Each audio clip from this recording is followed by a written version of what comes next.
কৌশলের নামে গুপ্ত কিংবা সুপ্ত বেশ ধারণ করেনি বিএনপির কর্মীরা।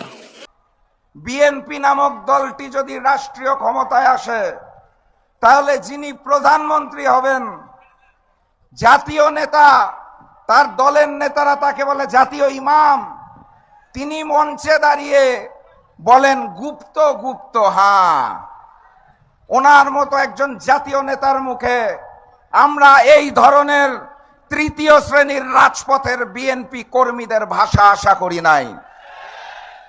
উনি যখন বাংলার মাটিতে রাজনীতি করব না এই মুচলেকা দিয়ে লন্ডনে পালিয়ে গিয়েছিলেন, আমরা ওনাকে গুপ্ত বলি নাই।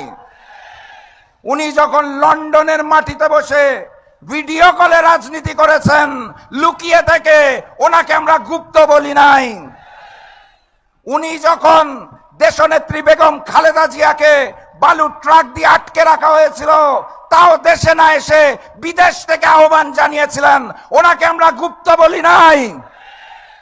দেশনেত্রী বেগম খালেদা জিয়াকে যখন গ্রেফতার করে তিলে তিলে জেলখানায় অত্যাচার করা হয়েছিল, উনি তাও দেশে আসেন নাই, লুকিয়েছিলেন লন্ডনে, ওনাকে আমরা গুপ্ত বলি নাই।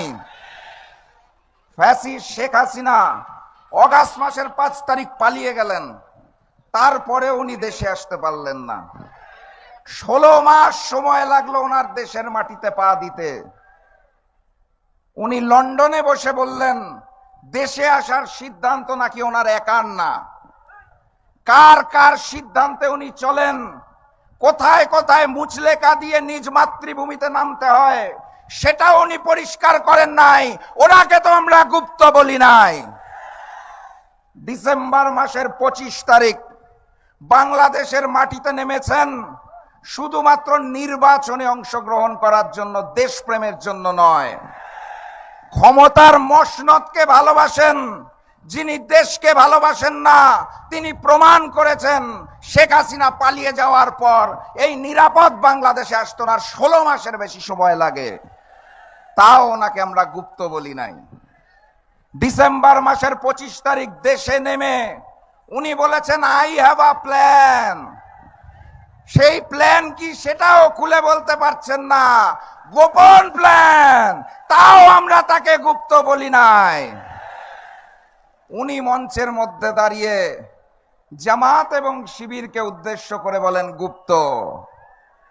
আমাদের উচিত ছিল ওনাকে গুপ্ত বলা, কিন্তু রাজনৈতিক শিষ্টাচারে আমরা একটা জাতীয় মঞ্চ থেকে গুপ্ত বলতে পারি না। এটা জনাব তারেক রহমানকে শিখতে হবে।